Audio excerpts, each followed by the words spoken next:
Dans cette région du Kansas, l'herbe existait avant tout le reste. Elle jaillissait du terreau noir dès la première semaine de chaleur. Elle était verte comme une bouteille face au soleil. Et fin avril, elle atteignait la hauteur des genoux sur les hautes terres.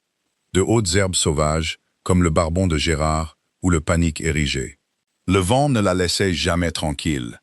Depuis les hauteurs au-dessus de Dry Ridge, le matin, on voyait tout le pays bouger. Il bougeait en longues ondulations. Les collines ressemblaient à de l'eau s'écoulant quelque part. Sous l'herbe, il y avait du calcaire. Il affleurait le long des pentes en strates grises. Les pâturages descendaient vers la rivière en large marche. C'était comme un escalier bâti pour quelque chose de plus grand qu'un homme. La rivière était la Neosho. À la fin d'un été sec, on pouvait la traverser en botte sans jamais se mouiller les genoux. En avril, c'était tout autre chose. Ce printemps-là, elle coulait, lourde et jaune, à ras-bord entre les peupliers. Elle charriait la moitié de 2 comtés, pressée de passer la ville. Elle ne faisait aucun bruit digne de ce nom. C'est ce que les étrangers ne comprenaient pas. Ils se tenaient sur la rive et n'entendaient rien. Ils pensaient qu'il ne se passait rien. Le deuxième dimanche d'avril, en l'an 1886, les habitants de Dry Ridge sortirent de l'église. Ils se retrouvèrent sous un beau soleil et restèrent sur les marches pour parler de bétail. Ils étaient peut-être 60. Les hommes tenaient leurs chapeaux et regardaient le ciel par habitude. Les femmes tenaient les enfants par le poignet. En bas de la pente se trouvaient l'écurie, les 2 magasins, les enclos d'expédition avec leurs nouvelles barrières en pin. En dessous de tout cela, la rivière s'étendait, plate et large, de la couleur d'un thé fort. « Cushman arrive mercredi », dit un homme. « Kansas City, il prend livraison aux enclos le 20 ou il ne prend rien du tout. 1200 têtes, dit un autre, qui ont passé l'hiver sur la rive ouest, sans exception. Alors elles ont intérêt à savoir nager, dit un troisième, et il obtint le rire qu'il voulait. La conversation tournait ainsi, facile et satisfaite. C'était un bon printemps. L'herbe avait 2 semaines d'avance. Les veaux naissaient sans problème, et un acheteur venait de l'Est avec de l'argent en poche. Personne sur ces marches ne pensait à l'eau, sauf comme à une chose qui se trouvait entre les bœufs de la rive ouest et un train. À gauche de la porte, un peu à l'écart, une jeune femme se tenait debout. Elle avait la main sur l'épaule d'un garçon. Elle avait 26 ans. Ses cheveux étaient d'un brun moyen et chaud, simplement relevés sous un chapeau de paille qui avait été beau autrefois. Ses yeux étaient d'un bleu-gris doux. Il paraissait plus clair qu'il ne l'était sur son visage hâlé par le soleil. Sa robe était grise, reprisée au coude avec un fil presque de la même couleur. Elle avait des mains fortes aux ongles courts. L'une d'elles reposait sur le garçon, comme le fait une femme qui a porté quelque chose si longtemps qu'elle n'en sent plus le poids. Son nom était Lucinda Kittredge. Elle vivait dans ce comté depuis 5 ans. Le garçon s'appelait Elam. Il avait 5 ans, bientôt 6, les cheveux clairs. Il regardait l'eau parce que sa mère la regardait. Eh bien, elle était encore là-bas, dit une femme, à 1 mètre d'elle. Vendredi, comme toujours. Avec cette crue, Malvina l'a vue depuis la route du Gué. Certaines personnes ne s'en remettent jamais, dit la première femme. Elle le dit avec gentillesse. C'est ce détail qui restait en mémoire. On ne peut pas leur demander. Lucinda ne tourna pas la tête. Elle avait appris le truc la première année. De la même manière qu'on apprend à passer devant un chien qui aboie sur tout le monde. La conversation passait au-dessus d'elle et autour d'elle. Rien ne lui était adressé. C'était pire que si ça l'avait été. La femme du pasteur descendit 2 marches avec un panier au bras. « Madame Kittredge, vous rapporterez ceci à Bethia pour moi. »« Oui, madame. Dites-lui que le service à thé est arrivé. » La femme regardait déjà quelqu'un d'autre par-dessus son épaule. « Dites-lui que le service à thé est arrivé. Voulez-vous? Elle voudra le savoir. Je le lui dirai. » Personne ne lui demanda comment se passaient les vélages à High Bend. Personne ne lui demanda rien. 2 hommes derrière elle passèrent un bon moment à discuter du passage en dessous des enclos. L'un d'eux dit que l'eau était montée un peu. L'autre dit qu'elle n'avait presque pas monté. Elle était montée de 11 pouces depuis jeudi matin. Elle le savait comme on connaît l'heure par la lumière dans une pièce où l'on a vécu. Elle avait posé la main sur le piquet en tête du banc de sable vendredi, au lever du jour. L'eau était à la 2e encoche en partant du haut. Jeudi, elle était à la 3e. 11 pouces. Elle aurait pu le leur dire. Elle aurait pu leur dire que le banc de sable en dessous du passage s'était déplacé de 25 pieds vers l'est depuis le dégel, et qu'un chariot suivant l'ancienne trace ne trouverait que la rivière sous ses roues. Elle se tenait sur les marches de l'église avec un panier de service à thé au bras et ne dit pas un mot. Près de la barre d'attache, 2 hommes venaient d'attacher leurs chevaux. Le plus âgé avait près de 60 ans, le dos droit, dans un manteau noir brossé de frais ce matin-là. Son nom était Ransom Fra. Depuis 20 ans, il était l'homme dont la parole scellait un marché dans ce comté. Il avait une manière courtoise de prendre possession d'une pièce, qui consistait à se tenir au milieu et à attendre. Le plus jeune avait 34 ans. Wyatt Fra était son neveu. Depuis que son oncle avait abandonné la direction de Blue Ash 3 ans auparavant, c'était lui qui s'y tuait à la tâche. Il était grand, avec des cheveux sombres qui grisonnaient tôt aux tempes et des yeux gris avec des reflets verts, comme l'eau sur une strate de calcaire. Il remonta l'allée. Il écoutait distraitement ce que son oncle disait à propos de Cushman. Puis il s'arrêta. Toute la ville faisait face à la porte de l'église. Une femme ne le faisait pas. Elle se tenait au bord de la foule avec un panier au bras. Elle regardait en bas de la pente, vers la rivière, avec le regard neutre d'un homme inspectant une clôture. Ses lèvres bougèrent une fois, comme si elle avait compté quelque chose.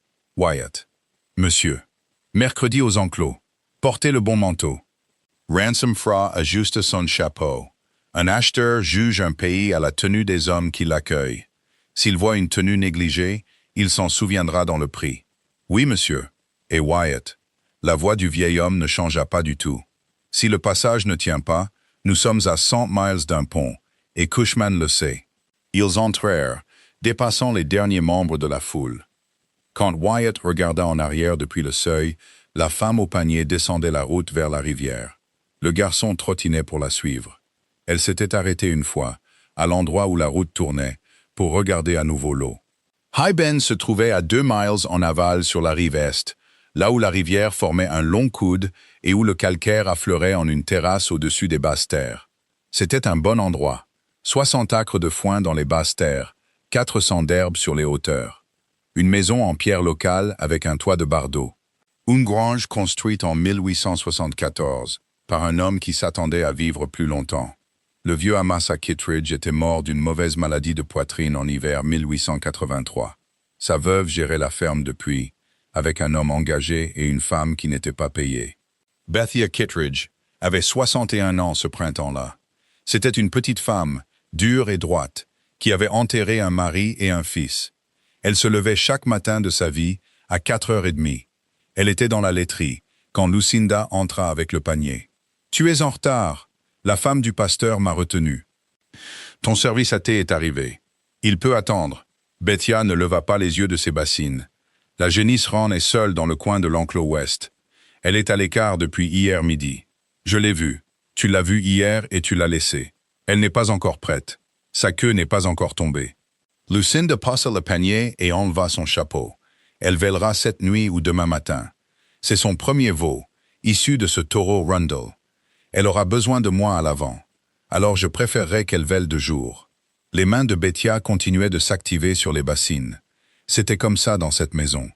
En 5 ans, la femme plus âgée n'avait jamais dit une seule fois que la plus jeune connaissait le bétail. Elle se contentait de lui confier le bétail. Lucinda était arrivée de l'Ohio, à 21 ans, avec un bébé de 10 mois et un mari. Au 2e jour de sa vie, au Kansas, elle n'avait plus ni mari, ni toit à elle. Ce qu'elle avait à la place, c'était un don pour le bétail. Un don pour lequel les gens de 2 comtés auraient payé. Si l'un d'eux avait pensé à la regarder assez longtemps pour le voir. Elle pouvait dire si une génisse vêlerait facilement ou non, juste à la position de ses hanches à 18 mois. Elle connaissait chaque vache de la ferme par l'entaille de son oreille, par son année de naissance, par ce que sa mère avait donné et comment elle avait produit son lait. Elle savait lesquels accepteraient un veau étranger et lesquels le tueraient. Elle n'avait jamais touché $1 de salaire pour tout ça. « Le gîte et le couvert pour toi et le garçon », avait dit Bethia ce premier hiver. « Tu peux trouver ça juste ou non, comme tu veux. » Elle avait trouvé ça juste. Elle avait 21 ans, et il n'y avait nulle part ailleurs où aller sur terre. Elle alla à l'enclos ouest dans l'après-midi. Elle resta un long moment avec la génisse Ron, sans rien faire du tout. Elle laissait l'animal s'habituer à sa présence. Elum était assis sur la clôture, les talons accrochés au barreau. « Maman, Zeke dit que vendredi tu vas chercher. » Elle ne se retourna pas. Zeke parle. « Il dit que tu vas chercher tous les vendredis et que tu ne le trouves jamais. » La génisse tourna la tête, souffla une fois, recula de 4 pas. Lucinda attendit qu'elle se calme. « Certaines choses, dit-elle, on ne les cherche pas comme on cherche un dé à coudre perdu. Qu'est-ce que tu cherches alors ?» Il l'avait déjà demandé 2 fois, de la manière dont les petits garçons posent une question puis l'oublient. Un jour, il la poserait et ne l'oublierait pas. Elle y pensait la plupart des vendredis en rentrant à la maison. « La rivière, dit-elle, ce n'est pas une chose. »« Non, dit-elle, ce n'en est pas une. » La génisse Ron commença à véler cette nuit-là. Elle était couchée sur le flanc dans l'enclos ouest et n'arrivait pas à faire sortir le veau. Lucinda travailla 90 minutes à la lumière de la lanterne, les manches retroussées, le bras enfoncé jusqu'au coude, tournant une tête qui s'était mal présentée. Le veau naquit à 11h20, gros, jaune et vivant. Elle le frictionna avec un sac jusqu'à ce qu'il grogne, puis le plaça sous le nez de la génisse pour que la vache fasse le reste. Zeke Sowerby tenait la lanterne et dit ce qu'il disait toujours. « Eh bien, elle serait morte. Elle serait morte, oui. Je le dirai à Mademoiselle Kittredge demain matin. » Bethia Kittredge vint à l'enclos le matin. Elle regarda un moment le veau qui se tenait de travers sous sa mère. Puis elle dit qu'Amasa avait toujours aimé cette lignée de vaches. Vendredi arriva, comme tous les vendredis. Elle fut debout à 4 heures et sortit de la maison à 10 heures. Le pain du jour était déjà en train de lever, pour que personne ne puisse dire qu'elle avait laissé du travail derrière elle. L'hêtre était à peine gris. L'herbe était mouillée jusqu'aux genoux. Les alouettes avaient commencé à chanter. Toute la vallée sentait les bourgeons de peuplier et l'eau froide. Elle descendit la terrasse par le sentier du bétail, passa devant la grange, devant les 2 poteaux de pierre de la barrière, avec 3 choses dans les mains. La première était un fagot de piquets de saule écorcés, 8 d'entre eux, coupés verts la semaine précédente et taillés en pointe. La deuxième était une hachette. La troisième était une perche.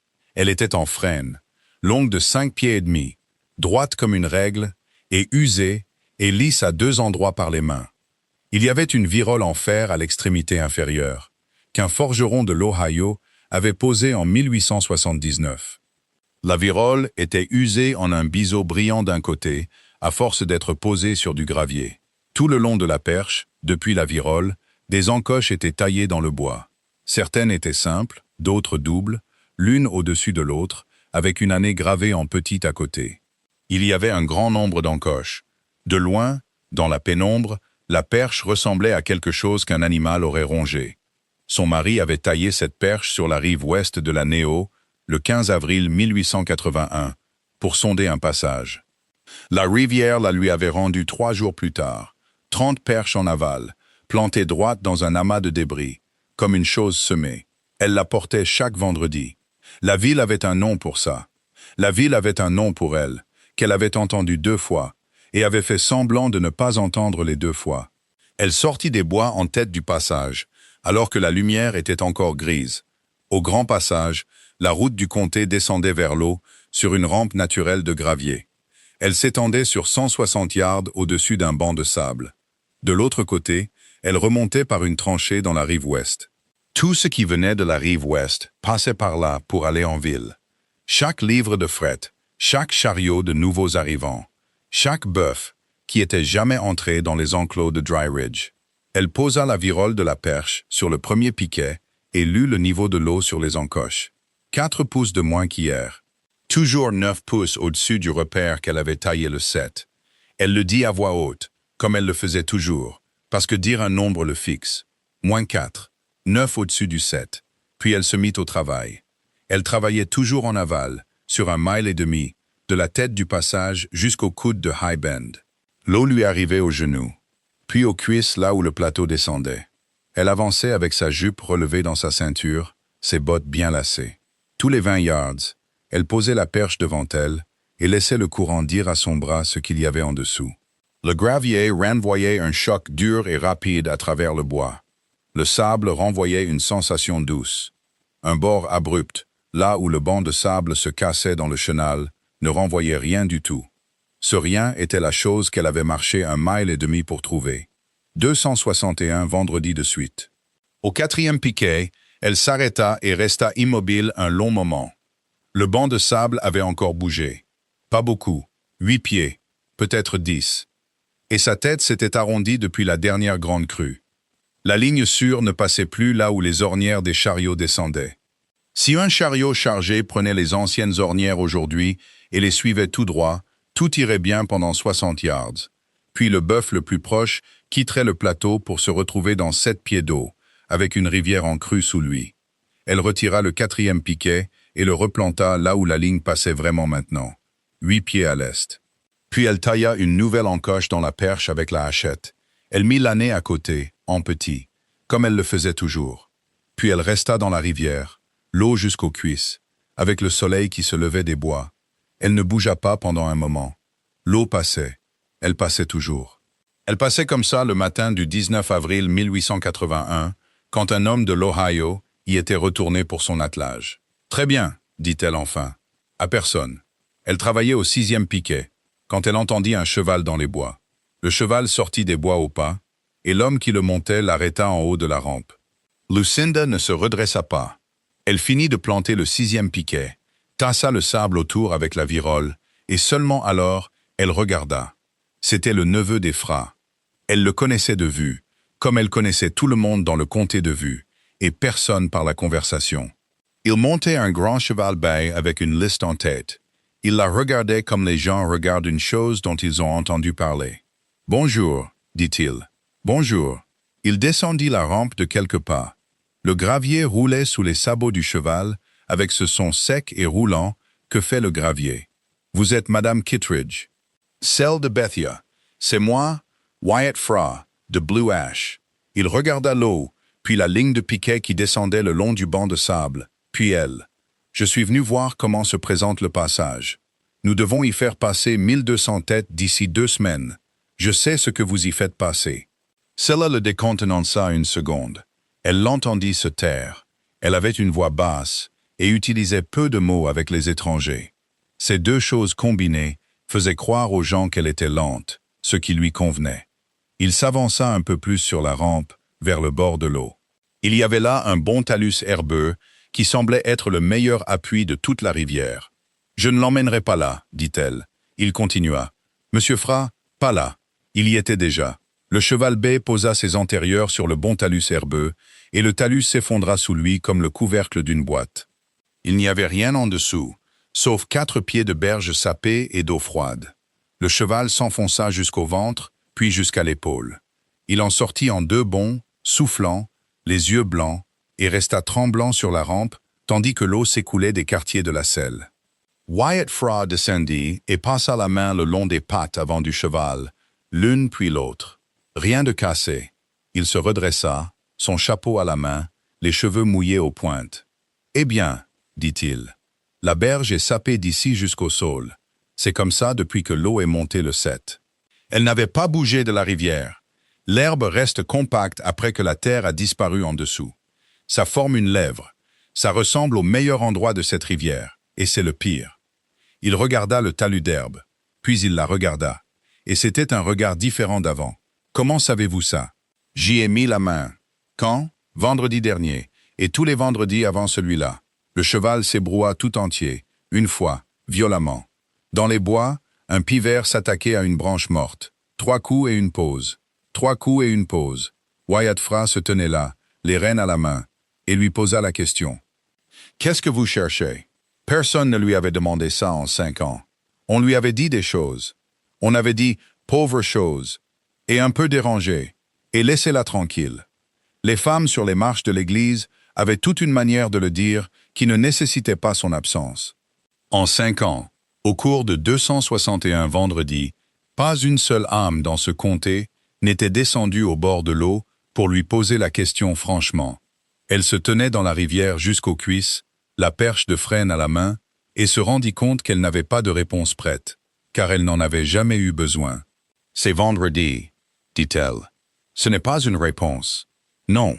Elle sortit de l'eau, passa devant lui, ramassa son fagot de piquet et commença à descendre le banc de sable vers le 7e repère.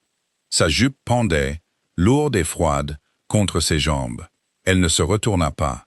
Elle l'entendit monter à cheval. Elle entendit le cheval prendre la rampe, et elle l'entendit s'arrêter en haut. Il resta là un bon moment. Ce qu'il regardait, elle le savait, c'était le piquet.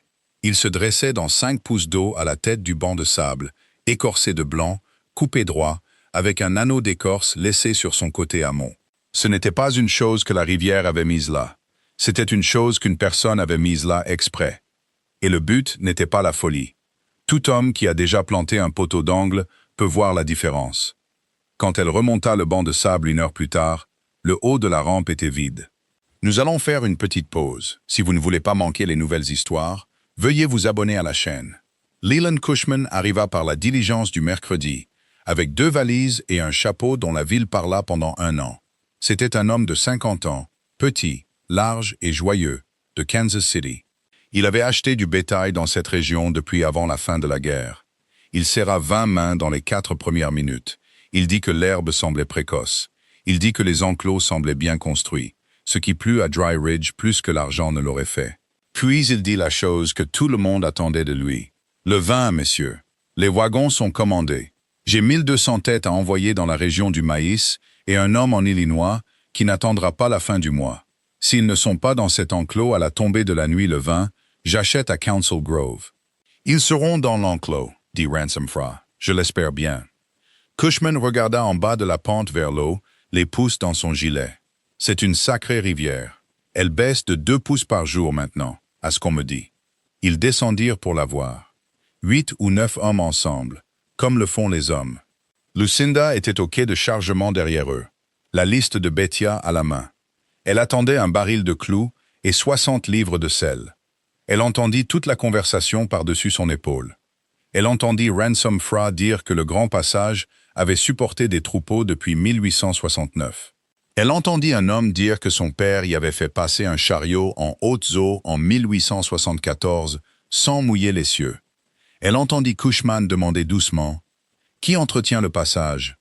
Elle entendit le silence qui suivit, car personne n'entretenait le passage. C'était une route publique traversant une rivière. Elle s'entretenait toute seule. Le commis au fret sortit avec son sel. « Kittredge, dit-il, le posa et rentra. C'est tout ce que quelqu'un lui dit en ville ce jour-là. Elle chargea le sel et les clous dans le chariot et resta un instant la main sur la roue. En bas, au bord de l'eau, les hommes s'étaient dispersés le long de la rive dans leurs beaux manteaux. L'un d'eux jeta un bâton pour le regarder partir. Il dériva rapidement en aval. Puis, il heurta la tête du banc de sable et s'arrêta net, pivota une fois, resta là, tournant.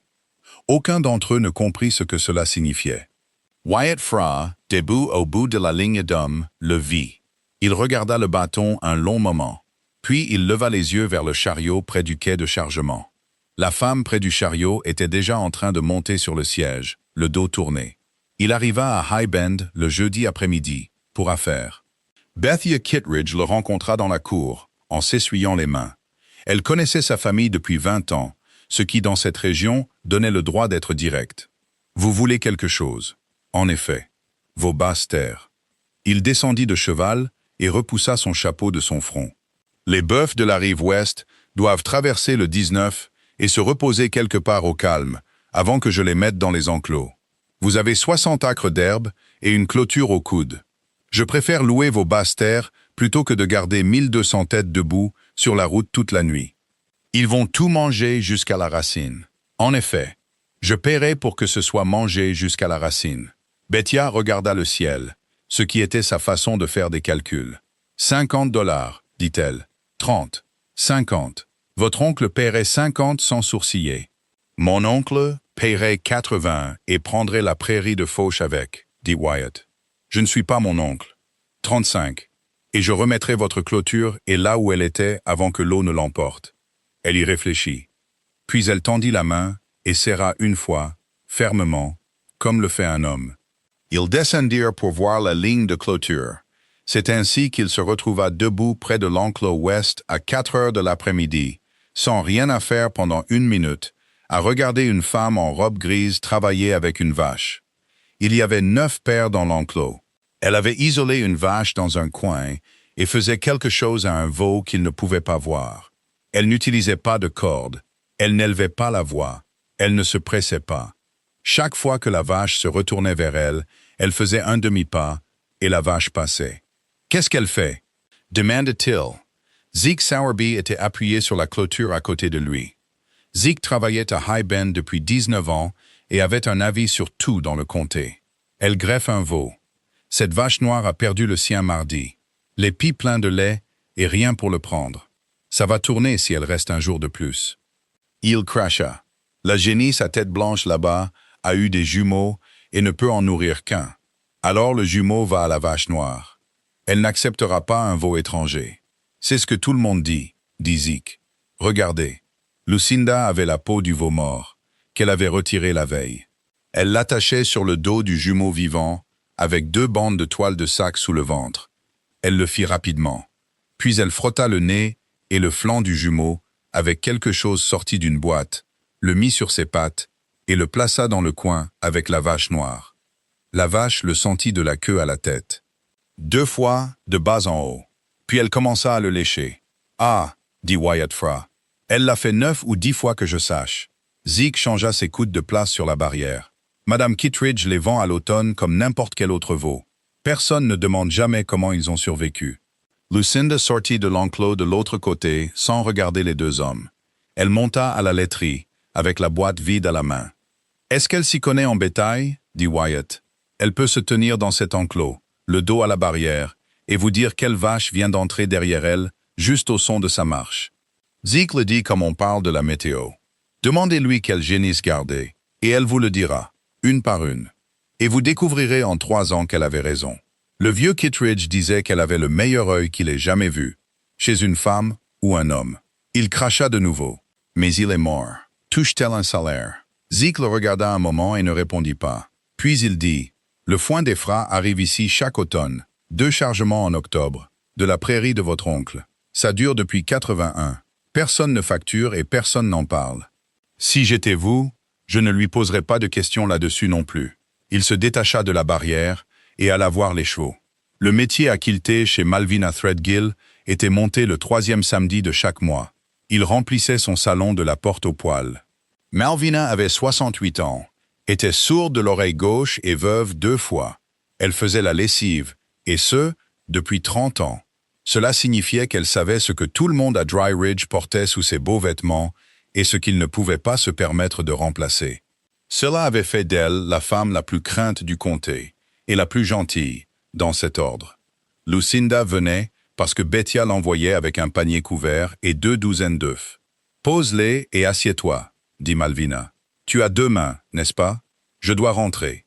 Tu dois t'asseoir. » Il y avait 14 femmes autour du métier.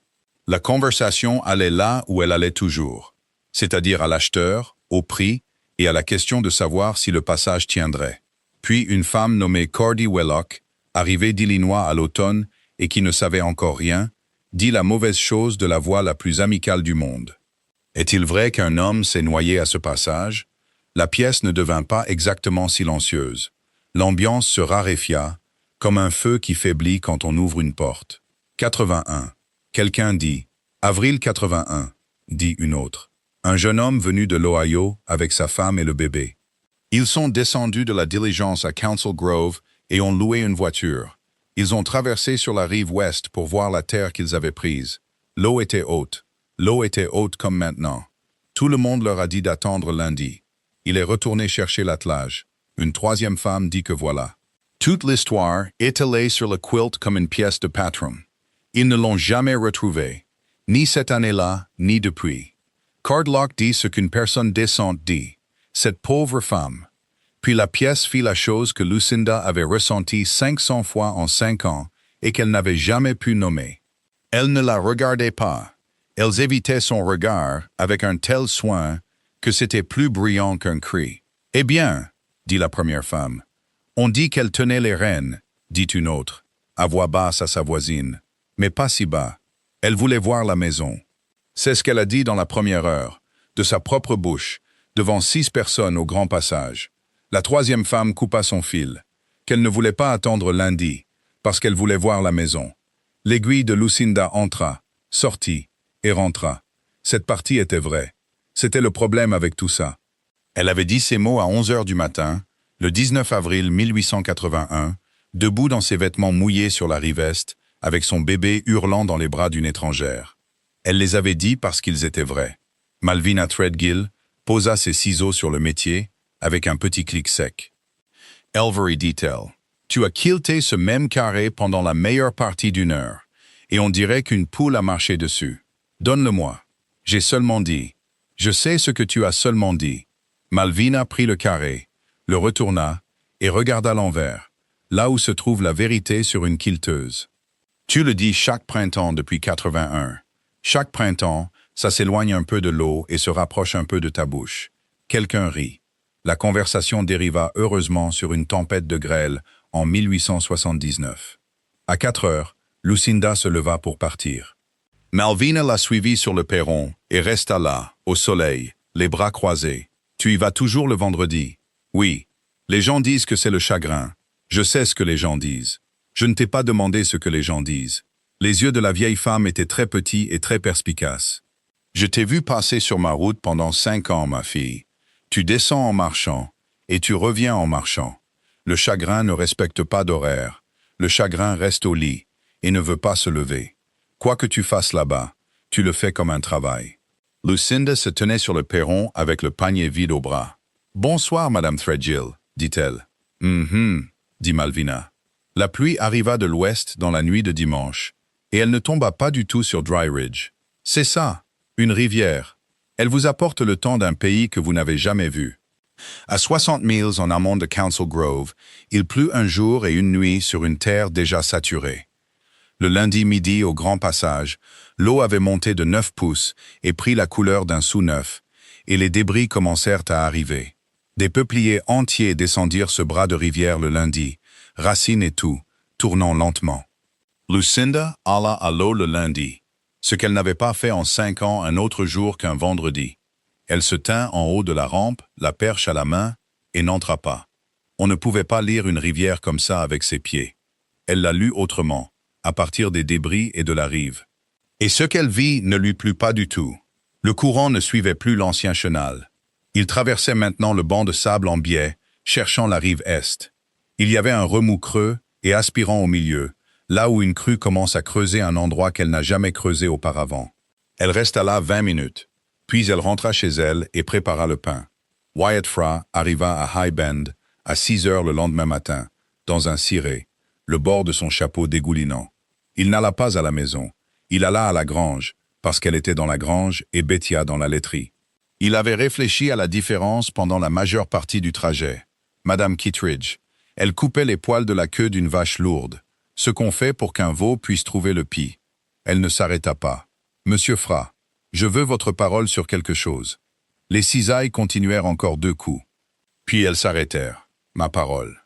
Votre parole. » Il se tenait dans l'embrasure de la porte, la pluie derrière lui. « J'ai 12 200 bœufs sur la rive ouest.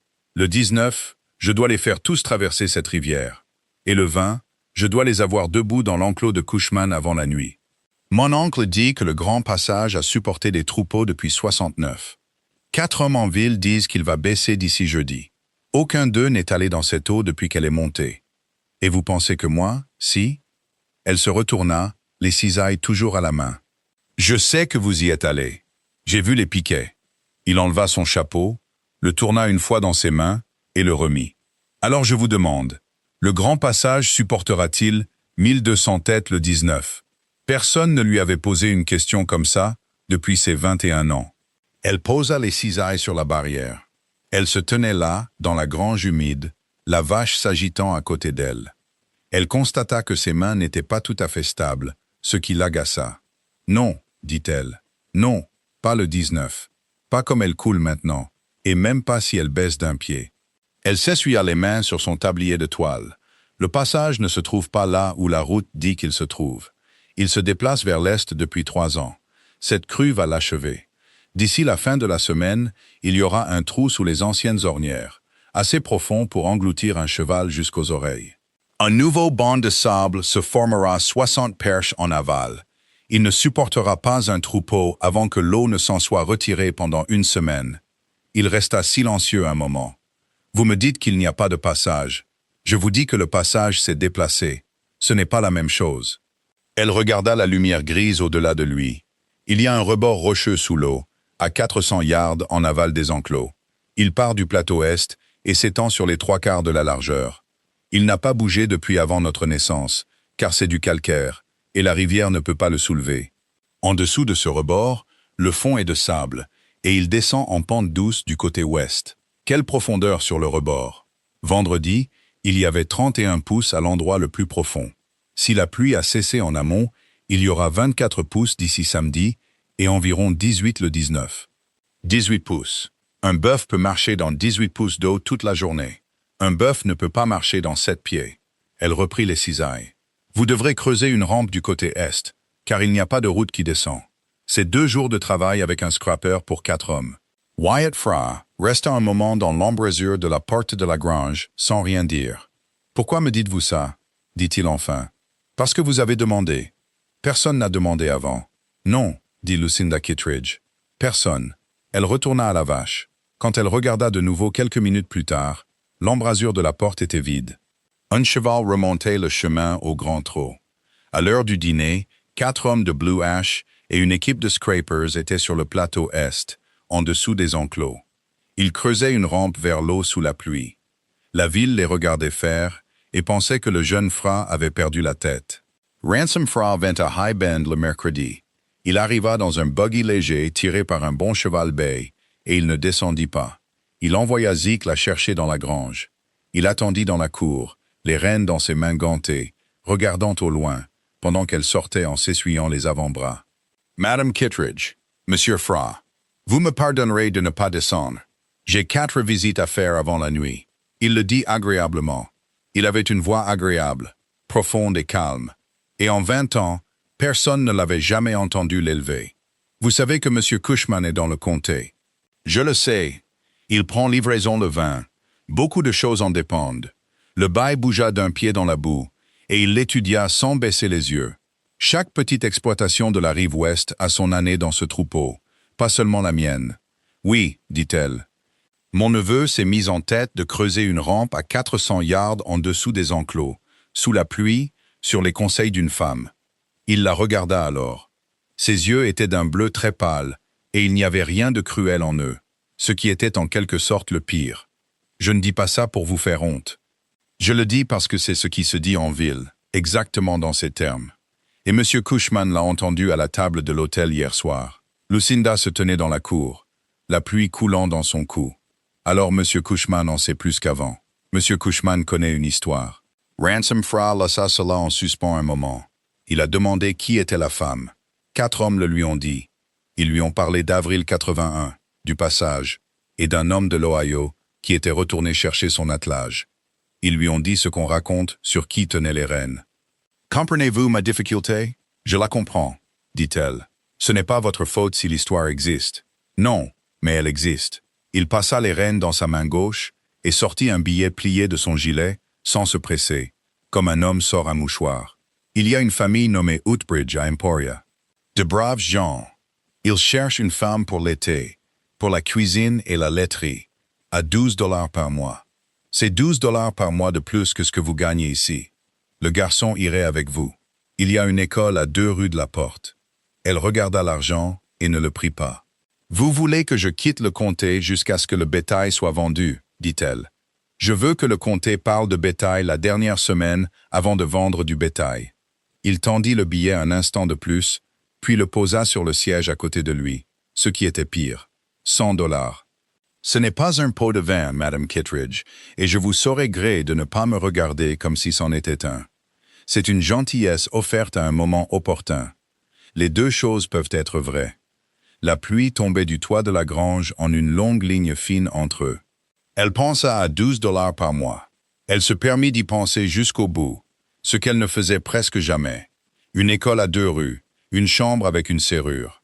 Elle hume dans une ville où personne n'avait jamais entendu parler du 19 avril 1881, où un garçon pourrait dire le nom de son père à voix haute dans une cour d'école sans que rien ne se passe. Non, dit-elle. Réfléchissez-y un jour. J'y ai réfléchi. Sa voix était parfaitement égale. J'ai pensé à quitter ce comté chaque semaine depuis 5 ans, monsieur Fra, et je n'ai pas besoin d'un jour. Puis-je demander pourquoi? Elle le regarda. Il y eut un moment où elle fut plus près de tout dire qu'elle ne l'avait jamais été, et ce moment passa. Parce que la rivière est en crue, dit-elle. Et je suis la seule personne dans ce comté qui sait où se trouve le fond. Ransom Fra la considéra. C'est une étrange forme de fierté, dit-il. Ce n'est pas de la fierté. Il ramassa le billet sur le siège et le rangea.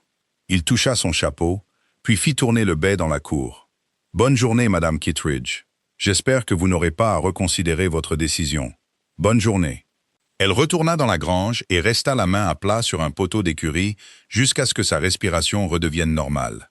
Les chariots des immigrants arrivèrent au grand passage le jeudi, 1 heure avant la nuit. Il y en avait 3, des chariots bâchés avec une vache laitière attachée derrière chacun. Ils venaient d'une colonie suédoise de l'Illinois et se dirigeaient vers une section de terre qu'ils avaient achetée sans l'avoir dans le comté voisin, à l'ouest. Ils étaient sur la route depuis 19 jours. Ils étaient descendus par la route du Gué alors que la lumière baissait. Ils avaient vu une large rivière plate coulant tranquillement entre les arbres et une bonne rampe de gravier avec des ornières menant à l'eau. Le chariot de tête entra dans l'eau à 6h10. Lucinda était sur la route de la crête avec le chariot de High Bend, revenant de la ville avec un baril de clous et le reste du sel. Elle l'entendit avant de le voir. C'est un son particulier, un attelage dans l'eau là où c'est trop profond. Un lourd clapotis qui tourne mal tout d'un coup. Le son monta le long de la pente à travers les bois sur un demi-mile. Le temps qu'elle fasse descendre les chevaux en haut de la rampe, il y avait 9 ou 10 hommes sur la rive. Le chariot était au milieu, à 50 yards de la rive ouest, fortement incliné, la caisse à moitié pleine d'eau. Le bœuf le plus proche avait quitté le plateau et nageait, entraînant son compagnon avec lui. Une femme se tenait debout dans la caisse du chariot, un bébé contre son épaule. Il y avait 2 autres enfants sous la bâche derrière elle. Un homme était dans l'eau jusqu'à la poitrine, à la tête des bœufs, tirant sur la bride sans aucun résultat. Et tout l'attelage glissait en aval, un pied à la fois. Les hommes sur la rive se criaient des ordres à propos d'une corde. « Mettez une corde sur le timon. »« Tu ne lanceras pas une corde à 50 yards, » dit Alonzo Wheelock. « Et même si tu y arrivais, après.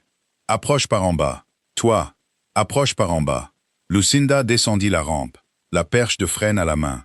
Elle entra dans l'eau sans réfléchir. Les hommes se turent, comme le font les hommes, quand une chose inattendue passe devant eux. « Madame, apportez une lanterne, » dit-elle. « 2 lanternes.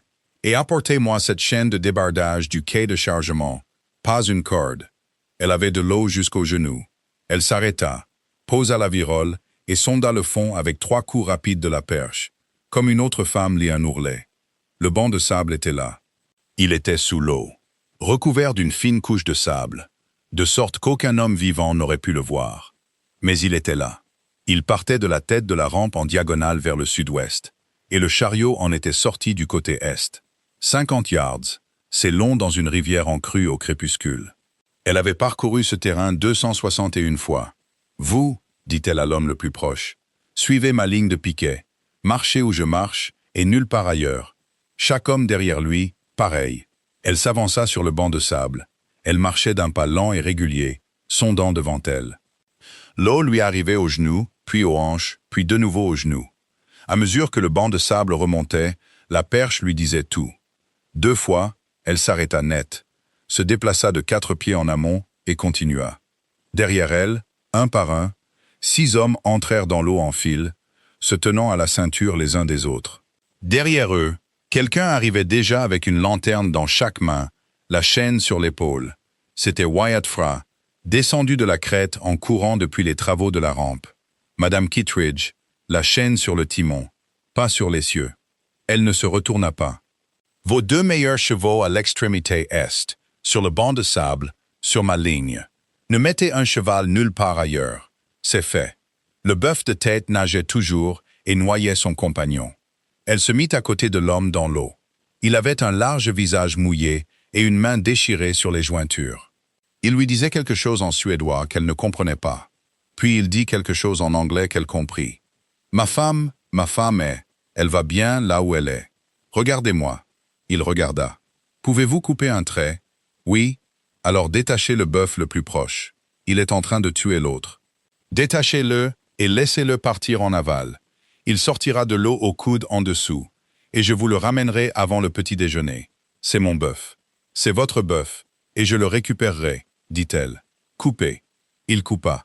Le bœuf proche partit en aval, nageant vigoureusement, ses cornes tournant comme un débris. Le chariot se redressa de 4 pouces, libéré de la traction, et resta suspendu. Le bœuf restant trouva le banc de sable avec ses pattes arrière. Il se tint là, tremblant, l'eau se brisant en écume sur son épaule. Ensuite, ce fut du travail. Ils enchaînèrent le timon et amenèrent les 2 chevaux de Blue Ash sur sa ligne. Les chevaux tirèrent de l'est, sur un banc de sable où ils pouvaient se tenir. Le chariot quitta le plateau à la 3e tentative avec un grincement de bois mouillé. Les hommes de la file sortirent les 2 enfants plus âgés de la bâche et se les passèrent de main en main, du profond au peu profond. Quelqu'un les remonta sur la rampe. La femme avec le bébé ne voulait pas sortir de la caisse. Elle était debout au même endroit depuis 20 minutes, l'eau sur ses chevilles, la bouche tremblante. Lucinda s'approcha et posa la main sur la caisse du chariot. « Regardez mes mains, dit-elle. » La femme baissa les yeux. 2 mains sur la caisse du chariot, plate, brune et stable, avec l'eau qui coulait à côté. Elle ne bouge pas. Lucinda dit, « Il n'arrivera rien à cet enfant. Donnez-le-moi et mettez vos 2 pieds où sont les miens. » La femme lui donna le bébé. Elles marchèrent ensemble, le poing de la femme agrippé au col de Lucinda. La perche sondait devant elle, un pas puis l'autre, hors du profond, sur le sable, dans l'eau peu profonde pleine de lumière de lanterne. Puis, elles remontèrent la rampe jusqu'à l'endroit où tout Dry Ridge se tenait dans le noir, chapeau à la main. Quelqu'un avait fait un feu sur la rive. La femme de quelqu'un avait une couverture. Les 2 enfants plus âgés y étaient déjà. Leland Cushman était descendu de l'hôtel avec le reste de la ville. Il se tenait en haut de la rampe, son beau chapeau à la main, ses bottes ruinées. Pendant un moment, il ne dit rien du tout. Puis il dit à personne en particulier. « Qui est cette femme ?» Ils remontèrent les chariots sur le plat à 9 heures et installèrent les familles dans l'église pour la nuit. Le bœuf proche sortit de l'eau au coude en dessous de High Bend, exactement comme elle l'avait dit. Il resta à beugler dans les saules jusqu'à ce que Zeke Sowerby le ramène par le chemin à 5 heures du matin. L'homme s'appelait Anders Dahlgren. Il vint à la porte de l'église à l'aube pour la trouver. Il ne put pas, car elle était déjà rentrée pour la traite. Et la rivière, dans la nuit, emporta le grand passage. Elle creusa l'ancien banc de sable de la tête à la queue. Quand les hommes longèrent la rive le vendredi matin dans la lumière grise, il n'y avait plus de passage du tout là où il y en avait eu un pendant 17 ans. Les ornières des chariots descendaient la rampe dans l'eau et s'arrêtaient. D'au-delà, le courant passait en une nappe brune et lisse, sans fond visible. Cushman se tenait sur la rive, les pouces dans son gilet, et regarda longuement. « Le vin ?» dit-il. « 4 jours. » Elle descendit le vendredi matin, comme toujours.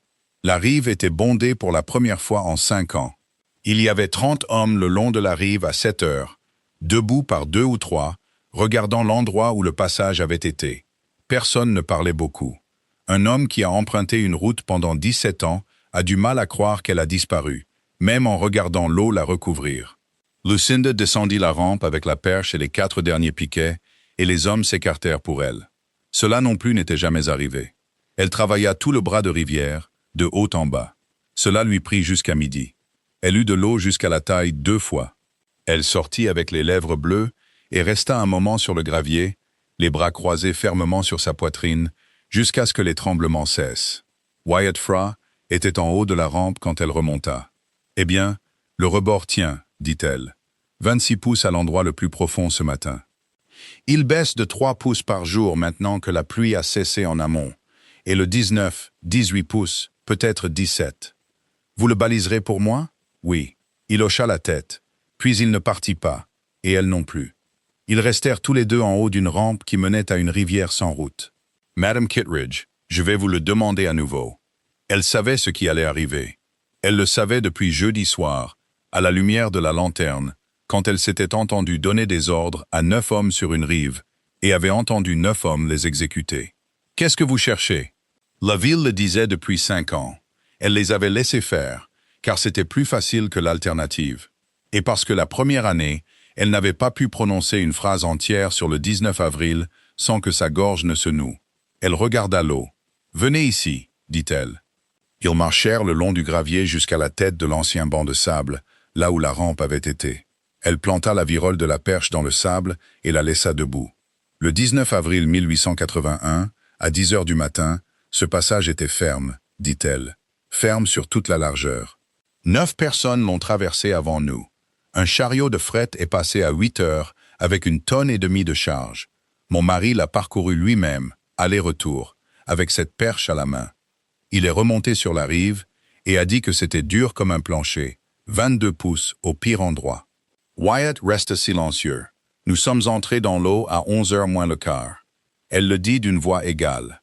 À 60 yards, la roue extérieure s'est enfoncée. Pas dans un trou, dans le vide. Il n'y avait rien en dessous, à l'endroit où il y avait eu quelque chose à 8 heures du matin. Le banc de sable a bougé. Le banc de sable a bougé sous le chariot en 1 heure. Elle écarta les mains, puis les rapprocha. La rivière avait creusé derrière sa tête toute la semaine. Elle a laissé une coquille sur le dessus. Le chariot de fret à 8 heures est passé sur cette coquille et ne l'a jamais su.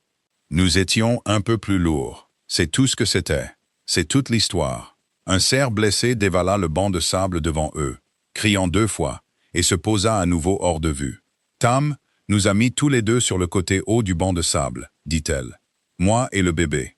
Puis il est retourné chercher l'attelage, parce qu'un attelage coûte 400 $ et nous avions 31 $ au monde. Madame Kittredge, je vous raconte ce que vous avez demandé. Sa voix ne flancha pas. Il a réussi à détacher le cheval de gauche. Puis le courant a emporté le chariot sur lui et il n'est pas remonté. Il y avait 6 personnes sur la rive à ce moment-là. Aucune d'elles n'a pu m'atteindre pendant 40 minutes, car aucune ne savait où se trouvait le fond.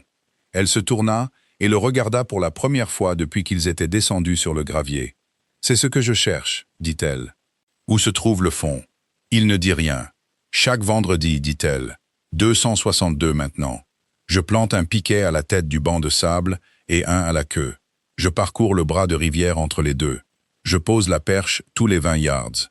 Quand la ligne bouge, je déplace les piquets. Quand elle bouge beaucoup, je taille une encoche dans cette perche et je mets l'année à côté.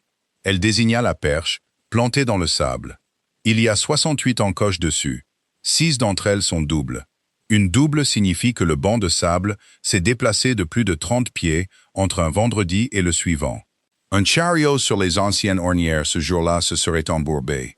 6 fois en 5 ans. 6 fois en 5 ans. La dernière fois, c'était lundi. Elle repoussa ses cheveux mouillés de sa tempe avec son poignet. En 83, un convoi de fret est arrivé dans le noir en octobre. J'avais déplacé les piquets ce matin-là. L'homme les a suivis parce qu'il pensait que le comté les avait mis là. Il n'a jamais su qu'il était passé si près du danger. Il m'a acheté un sac de bonbons à la menthe au magasin la semaine suivante. Il ne savait pas pourquoi il le faisait. Et personne d'autre non plus. Wyatt Fra se tenait très immobile sur le gravier. « Personne ne sait ça, dit-il. Non, 5 ans. Personne n'a jamais demandé. » Elle le dit sans aucune animosité, ce qui était frappant. Les femmes disent que c'est le chagrin, et les hommes que c'est une femme devenue étrange. Et ces 2 explications couvrent tout le terrain. Donc personne n'a jamais eu à demander. Et je ne leur ai pas dit. Je veux que ce soit clair. J'aurais pu aller en ville en 82 et tout raconter au milieu de la route. Ils se seraient moqués de moi. Je n'aurais pas pu supporter ça, alors je ne l'ai pas fait. Ça, c'est à moi. Ce n'est pas à eux. Pourquoi continuez-vous alors? Elle regarda la nappe brune et lisse où le passage avait été. Parce que 40 minutes, c'est long à attendre sur un banc de sable dans une rivière avec un bébé, dit-elle. Je ne laisserai pas une autre femme de ce comté attendre là. La perche se dressait dans le sable entre eux, avec ses 68 encoches. J'aurais pris les 100 $ de votre oncle, dit-elle enfin, s'ils étaient arrivés en 82. Je veux que ça aussi soit dit. Dimanche était le 18. Tout le comté vint à l'église, ce qui n'était pas habituel. Et tout le comté parlait des 2 mêmes choses. L'une était le passage, l'autre était la famille Dahlgren. Ils étaient toujours à l'église, attendant un nouveau timon de chariot. Ils avaient raconté à tout le monde à Dry Ridge, dans un anglais approximatif, qui exactement avait marché sur ce banc de sable dans le noir. La ville regarda Lucinda Kittredge ce dimanche-là. C'était nouveau, et ce n'était pas confortable. Et ce n'était pas la même chose que d'être vue. Elle se tenait au même endroit, sur les mêmes marches. Maintenant, les conversations venaient à elle au lieu de la contourner. Et elles venaient en masse, toutes bienveillantes, certaines avec 5 ans de retard. Malvina Threadgill lui attrapa le coude en bas des marches. « Eh bien, dit-elle, un travail bien fait. Oui, madame. Je leur ai dit jeudi soir, et j'ai l'intention de continuer à leur dire. » Le menton de Malvina se leva. Elvarie Stannard a dû être aidée à s'asseoir 2 fois depuis vendredi à cause de ses émotions. Lucinda rit. Ça lui échappa avant qu'elle ne puisse l'arrêter. Un son court et surpris. 2 femmes se retournèrent pour voir qui l'avait fait. Wyatt la trouva plus tard au chariot. Illum était déjà sur le siège, tenant les rênes comme un homme. « Venez avec moi jusqu'au rebord, dit-il. Je veux que la ligne de piquet soit vérifiée avant que mes hommes n'arrivent à l'aube. » Ils y allèrent ensemble au milieu de l'après-midi. Le comté les regarda partir. Il n'y avait pas une âme à Dry Ridge qui ne les ait pas immédiatement associés et ne l'ait pas dit à voix haute dans l'heure. Ils inspectèrent le rebord pendant 2 heures. Elle plaça les 4 piquets là où le fond était bon, et il les enfonça. Ils marquèrent la rampe taillée avec de la chaux sortie d'un sac, pour que les hommes de tête puissent voir la ligne depuis la rive opposée. Puis ils s'assirent sur le plateau au-dessus de l'eau pendant que les chevaux paissaient. « Ils parlent de nous en ville, dit-il. Je le sais. Ils parlent de vous depuis 5 ans. Je le sais aussi. Wyatt Fra a mis un certain temps à en venir au fait. C'était un homme simple, et il faisait mal les choses simples. Il y repenserait souvent plus tard, avec beaucoup d'affection. Alors épousez-moi, dit-il, et laissez-les parler d'autre chose. L'eau coulait en dessous d'eux. Dites le reste, dit-elle. Il n'y a pas de reste. Si, dites-le. Il tourna son chapeau dans ses mains. D'accord. Mon oncle est venu me voir vendredi soir. Il m'a dit que le nom des Fra ne pouvait pas être associé au vôtre dans une histoire. Il le dit d'une voix ferme. Il a tort. Et je lui ai dit qu'il avait tort. Et je ne lui avais jamais dit ça de ma vie. Et j'ai pensé que si elle est ma femme, alors il n'y a pas d'histoire. Personne dans ce comté ne peut dire un mot sur la femme d'un Fra. Non, dit Lucinda. Il leva les yeux. Vous me demandez d'être un toit, dit-elle. C'est un bon toit. Il est offert gentiment par un homme décent. Je n'ai pas eu de toit à moi depuis 5 ans. Vous ne pouvez pas savoir à quel point j'ai failli dire oui à l'instant. Elle avait les mains jointes sur ses genoux. Mais vous épouseriez une histoire. Vous épouseriez la solution à cette histoire. Un matin, dans environ 9 ans, vous regarderiez de l'autre côté de la table et verriez une femme que vous avez recueillie par charité. Ce n'est pas ce que vous ressentez. C'est ce que vous avez dit. Elle se leva et secoua sa jupe. Demandez-moi pour une vraie raison, monsieur Fra. Ou ne me demandez pas du tout. Je ne suis pas un scandale à étouffer. Je suis la meilleure avec le bétail dans ce comté. Et je sais où se trouve le fond. Et j'ai passé 5 ans à être une chose que les autres gèrent. Je ne me marierai pas pour ça. Elle se dirigea vers son cheval. Il resta assis là, sur le plateau de calcaire, un bon moment après qu'elle fut remontée sur la rive. Ils firent traverser le troupeau le 19 avril. Ça commença à l'aube, avec un brouillard sur l'eau qui se dissipa à 7 heures. 1200 têtes descendirent des pâturages de la rive ouest en 4 groupes, étalés sur un mille, avec 14 hommes, 2 garçons et un chariot de cuisine. Toute la ville sortit pour regarder, car toute la ville y avait de l'argent d'une manière ou d'une autre. Ransom Fra descendit à 8 heures dans son manteau noir et se tint en haut de la nouvelle rampe avec Leland Cushman. « Ils n'iront pas à l'eau, dit-il. Pas dans un endroit étrange sans ornière à suivre. Vous les aurez en train de tourner en rond en 10 minutes. Peut-être, dit Cushman. Il y a un passage à 400 yards au-dessus de nous que ce comté utilise depuis 69. Il y a un trou à 400 yards au-dessus de nous que ce comté utilisait depuis 69, dit Cushman, sans méchanceté particulière. J'y étais vendredi. Monsieur Fra, j'achète du bétail depuis 31 années. Je n'ai encore jamais vu un troupeau traverser une rivière à un endroit choisi par une femme, et je ne manquerai ça pour rien au monde. Elle était sur le rebord rocheux dans sa vieille robe grise, la jupe relevée dans sa ceinture. Elle se tenait à 50 pieds de la rive est, dans 17 pouces d'eau, la perche de frêne dans sa main droite. Elle était là depuis 6 heures. Les 4 piquets s'alignaient devant elle, en une longue courbe peu profonde vers le sud-ouest, écorcée de blanc, captant le soleil matinal. Wyatt amena les bœufs de tête sur la rampe à 20 heures. Ils rechignèrent devant l'eau, comme le font les bovins. Ils s'arrêtèrent et soufflèrent dessus. Les 60 premières têtes descendirent et se massèrent au bord, la tête haute.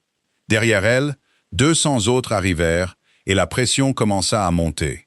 C'est le moment où un passage se fait ou se perd. « Donnez-moi le bœuf bringué !» cria-t-elle. « Lequel ?»« Le grand bringué, 3e à votre gauche. » Il a été le premier à la barrière chaque matin de sa vie. Il ne supportera pas d'être 2e à celle-ci. Zeke Sowerby éclata de rire sur la rive. Ils isolèrent le bœuf bringué et le mirent en tête. Il entra dans l'eau parce qu'il n'y avait personne devant lui pour l'arrêter. Après ça, c'était gagné. Les meneurs le suivirent. Lucinda reculait le long du rebord devant eux, se maintenant dans leur champ de vision, posant la perche, faisant un pas, la posant. 1200 bœufs descendirent de la rampe derrière elle, en un ruban brun et mouvant. Cela prit 2 heures et 10 minutes. Ils ne perdirent rien. Pas un bœuf, pas un cheval, pas un homme. Un jeune d'1 an tomba du bord aval du rebord dans les profondeurs. Il nagea 30 yards et sortit sur le sable de l'ouest, l'air penaud. Toute la ville l'acclama, car une ville acclame n'importe quoi à ce stade. À 11 heures, le troupeau était dans les basses terres de High Bend, mangeant l'herbe de Bethia Kittredge jusqu'à la racine pour 35 $.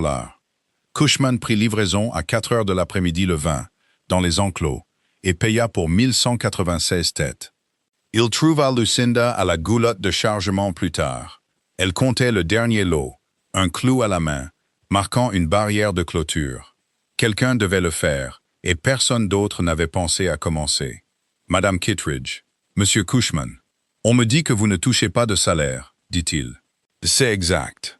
On me dit beaucoup de choses sur vous. La plupart semblent fausses, mais une ne l'est pas. Il lui mit sa carte dans la main, ce que personne n'avait jamais fait. Si jamais vous voulez travailler avec du bétail dans ce comté ou dans le mien, vous m'écrirez à cette adresse. Je vous trouverai une place en moins d'1 mois. Je ne dis pas ça pour être gentil. Je vous ai observé toute la semaine, et vous valez plus que n'importe quels 2 hommes sur cette rivière. Il toucha son célèbre chapeau et alla trouver son pointeur. Lucinda resta dans la poussière près de la goulotte et regarda la carte un long moment. Puis elle la mit dans la poche de son tablier, posa sa main sur la poche et retourna compter le lot. Wyatt Fra vint à High Bend après le souper le 20, avec 35 $ en poche. Il venait payer pour l'herbe. Cet après-midi-là, il avait aussi amené 2 hommes et un chariot de poteaux et avait remis la clôture là où l'eau l'avait emporté. C'était plus que ce que le marché prévoyait. Bethia les avait regardés faire depuis la cour, les bras croisés. Elle n'avait pas dit merci. Il faisait nuit noire à 8 heures. La cuisine de High Bend était une pièce en pierre avec un plafond bas, une longue table et une lampe à la cheminée fêlée qui fumait d'un côté. Lucinda était à l'évier avec les bassines à lait. Elum dormait dans l'appentis. Bethia compta l'argent 2 fois à table, comme elle comptait tout 2 fois. Puis un buggy entra dans la cour. Ransom Fra frappa à la porte de la soirée empruntée de son propre neveu, comme il faisait tout, c'est-à-dire sans se presser. Bethia le laissa entrer. Il enleva son chapeau dans l'embrasure de la porte et se tint là, dans la lumière fumeuse de la lampe. Ses yeux firent une fois le tour de la pièce et s'arrêtèrent sur le dos de Lucinda à l'évier. Madame Kittredge, Bethia. Il fit un signe de tête à son neveu. Wyatt. Monsieur, je viens de l'hôtel. Cushman part avec la diligence du matin. Il tourna lentement le bord de son chapeau entre ses doigts. Il m'a posé une question ce soir devant 6 hommes, et je vous la poserai comme il me l'a posée. Il a demandé pourquoi le comté laisse le meilleur éleveur de cette rivière travailler pour le gîte et le couvert. Personne ne dit rien. Je ne suis pas un imbécile, dit Ransom Fra. Je sais ce que le comté dit de mon neveu et de cette maison. Je lui ai dit ce que j'en pensais, et il m'a dit que j'avais tort. Alors, je vais faire la chose pratique. Il posa une enveloppe sur le coin de la table. 200 $, 5 ans de salaire pour la valeur du travail. Ça vient de moi, pas de Bethia. Et ce n'est pas la charité, et ce n'est pas un pot de vin. C'est ce qui est dû. Lucinda se retourna de l'évier, les mains mouillées. Dû par vous, par le comté. Vous n'êtes pas le comté, monsieur Fra. Non. Il regarda l'enveloppe. Mais quelqu'un doit l'être, sinon ça ne se paie pas, dit-il. Et alors Bethia Kittredge dit depuis la table, d'une voix que personne dans cette pièce ne lui avait entendue. « Sortez votre argent de ma maison. » Ransom Fra resta très immobile. Bethia, 5 ans de foin. Les mains de la vieille femme étaient à plat sur la table, de chaque côté des 35 $. 2 chargements en octobre chaque année. Et tu ne m'as jamais laissé payer. Et tu n'as jamais dit pourquoi. Maintenant 200 $. Tu payes cette maison depuis le 26 avril 1881, Ransom. Et j'ai accepté. Et j'en ai fini. Ce n'est que du bon voisinage. Ce n'est rien de tel. Bethia leva les yeux vers lui. Dis ce que tu as dit à mon fils, à ta propre table le 18 avril. La lampe fumait de son côté. Wyatt Fra était devenu très silencieux au bout de la table. Dis-le, dit Bethia, ou je le ferai. Bethia, tu lui as dit que le passage était dur comme un plancher. Elle le dit d'un ton neutre, comme on pose une casserole lourde. Tu leur as prêté ta voiture et ton attelage. Tu lui as dit que tu avais traversé à 7 heures du matin et que c'était dur comme un plancher. Tu as dit, n'attends pas lundi, Tam. L'eau monte. Traverse pendant que ça tient. Ce furent tes mots. Mon mari t'a entendu les dire. Je t'ai entendu les dire. Mon fils est entré dans l'eau à 11 heures moins le quart avec un chariot léger, trop léger pour cette eau, parce que tu le lui avais prêté. Personne ne bougea. Et tu ne mentais pas. Les yeux de Bethia ne l'avaient pas quitté une seule fois. C'est ça la misère. C'était dur comme un plancher à 7 heures. C'était dur comme un plancher à 10 heures. La rivière s'est dérobée en 1 heure, et aucun homme n'aurait pu le savoir. Lucinda se tenait à l'évier, l'eau coulant de ses poignets. « Vous étiez là, dit-elle. Bethia ne la regarda pas. « Je suis descendu en carriole pour vous rencontrer, pour rencontrer mon fils, sa femme et le bébé que je n'avais jamais vu. J'étais sur la rive est à partir de 10 heures. J'ai vu la roue s'enfoncer. Je l'ai vu te mettre sur le côté haut. Je l'ai vu retourner chercher l'attelage. » Elle s'arrêta et recommença. « Et je suis resté là avec 5 autres personnes pendant 40 minutes. Je ne pouvais pas t'atteindre. Il n'y avait rien sur cette terre que je puisse faire. Je n'ai jamais de ma vie autant voulu que ce soit la faute de quelqu'un. » L'horloge tic-taquait sur l'étagère. Alors quand ils ont commencé à dire au magasin que tu tenais les rênes, la vieille femme regardait la lampe maintenant. Pas lui. Je n'ai pas dit que ce n'était pas toi. Je savais que ce n'était pas toi. J'ai vu qui les tenait. J'ai laissé dire. J'ai laissé dire pendant 5 ans dans ma propre cuisine. J'ai pris son foin en octobre. Je n'ai jamais dit une seule fois à voix haute que mon fils était dans cette rivière parce que 2 hommes adultes avaient bien jugé un passage à 7 heures du matin. Wyatt Fra se leva. « Asseyez-vous », dit son oncle sans force. Il s'assit. Ransom Fra tourna encore une fois le chapeau dans ses mains. Puis il arrêta de le tourner. Quand il parla, la voix profonde et calme se brisa au milieu d'un mot. Comme une planche de bois vert se fend. « J'ai traversé cette rivière 4000 fois, dit-il. 4000 ? J'ai donné ma parole à ce garçon sur 22 pouces d'eau. Je ne l'ai pas traversé depuis, sans regarder l'endroit. Il n'y a pas un homme dans ce comté qui m'ait jamais vu regarder. Non, Bethia ne bougea pas. Il n'y en a pas. Je l'aurais dit en 81. Il regardait le sol. La première semaine. Je l'aurais dit sur la route. Puis une semaine passa. La ville avait déjà réglé l'affaire sur elle. Le dire après ça aurait été de traiter tout le comté de menteur en face. Et moi avec. Ses mains avaient commencé à trembler très légèrement. Il les aplatit sur la calotte du chapeau pour l'arrêter. Alors j'ai envoyé du foin. Un homme se dit que le foin, c'est la même chose que de le dire. Ce n'est pas la même chose que de le dire. Il leva les yeux vers Lucinda alors, et c'était la première fois en 5 ans qu'il la regardait droit dans les yeux.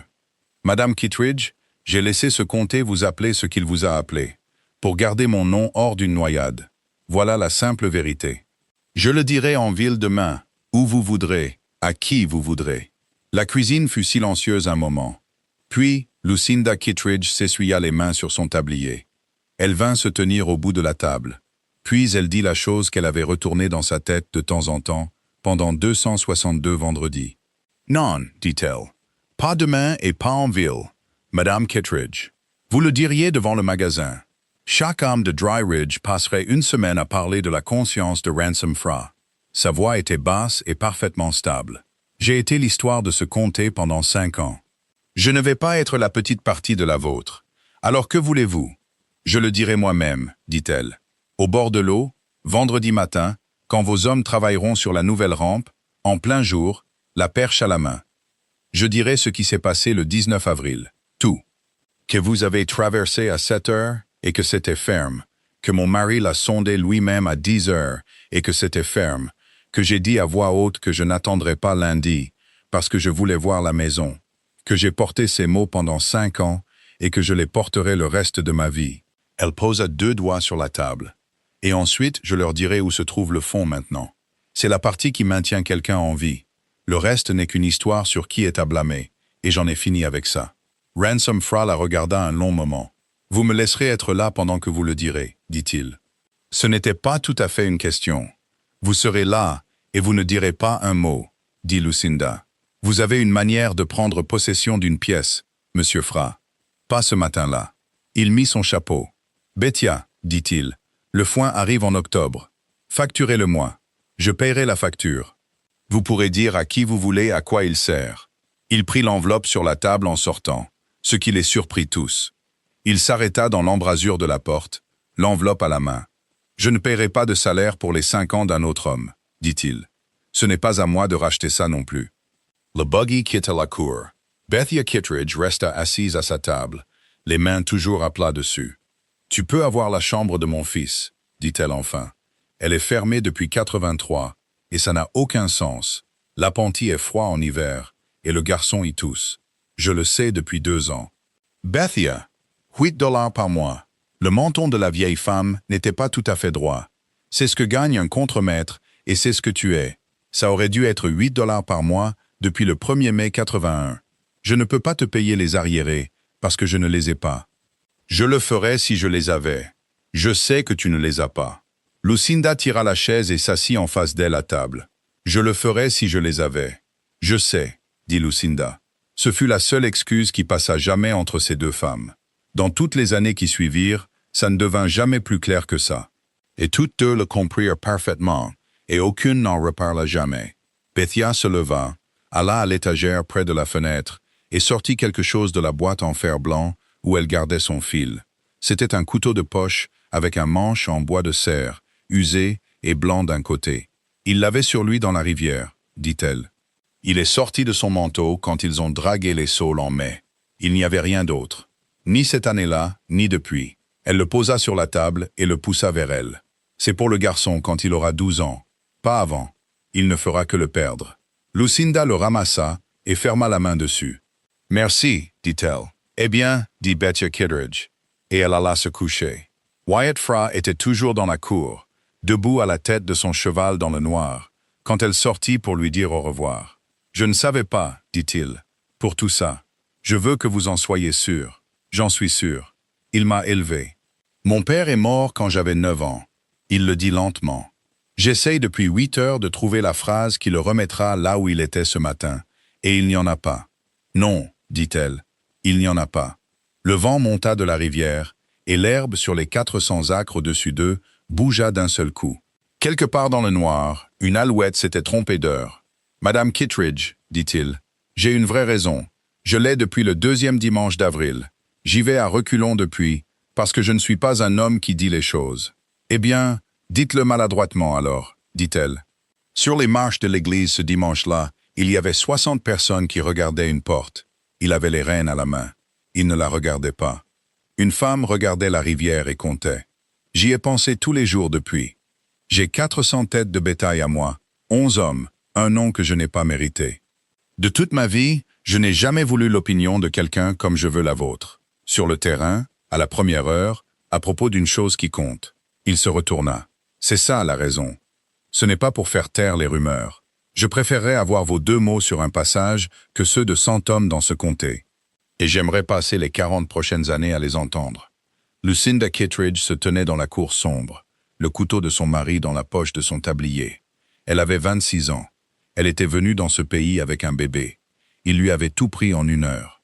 En 5 ans, il ne lui avait rien rendu, sauf 262 vendredis d'eau froide et un nom qu'elle n'avait pas mérité non plus. D'accord, dit-elle. D'accord. Oui, c'est ma réponse. Et je dirai le reste clairement, pour que vous ayez tout.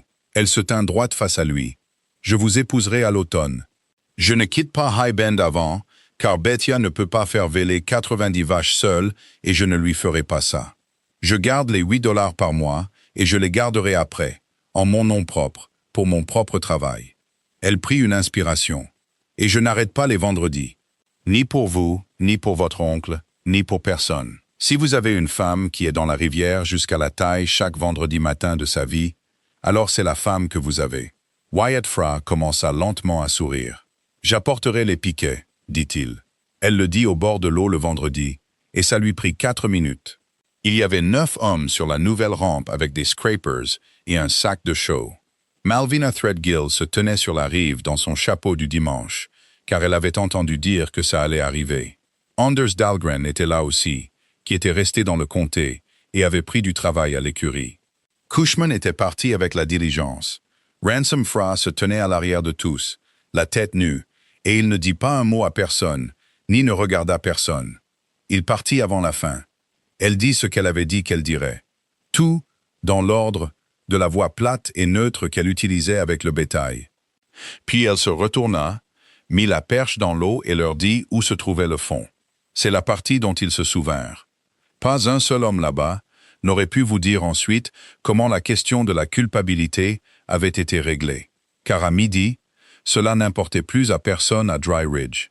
Ce dont ils se souvenaient, c'était d'une femme debout dans 17 pouces de la Neo Show, la jupe relevée dans sa ceinture, annonçant les profondeurs à l'aide d'une perche de frêne écorcée, pendant que 9 hommes plantaient des piquets là où elle indiquait. Ils se marièrent en octobre à High Bend, dans la cour. Elam Kittredge portait l'alliance sur une ficelle autour de son cou. Il la perdit 2 fois. Il la retrouva 2 fois. Il était fier de lui dans les 2 cas. Le comté construisit un véritable passage au niveau du rebord cet été-là, avec une rampe taillée sur les 2 rives et un enrochement posé du côté aval.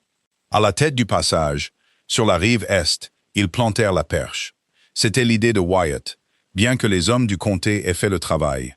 Ils taillèrent une cavité dans le calcaire et y dressèrent la perche de frêne, virole en bas, avec ses 68 encoches et les années gravées en petit à côté. Puis ils peignirent les marques de pied sur sa face, à la céruse, de 1 à 5. Un homme dans un chariot arrivant à l'eau pouvait lire la profondeur à 30 pieds de distance sans descendre de son siège. Sous la marque supérieure, quelqu'un grava 2 mots dans le bois avec un fer à marquer et personne n'admit jamais qui l'avait fait. Ligne du vendredi. Elle resta là pendant 31 ans. Les convois de fret la lisaient. Les chefs de troupeaux la lisaient.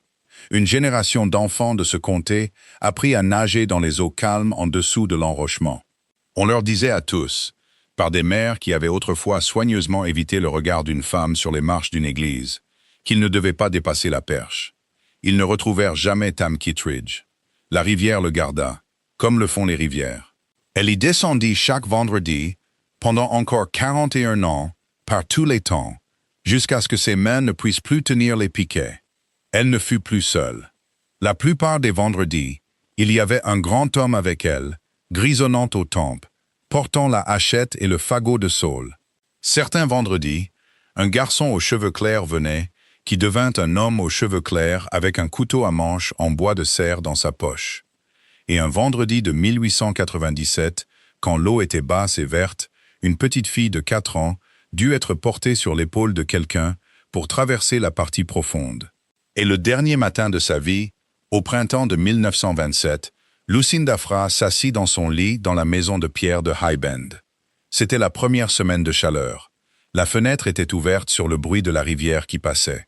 Elle demanda quel jour on était. On lui dit que c'était vendredi.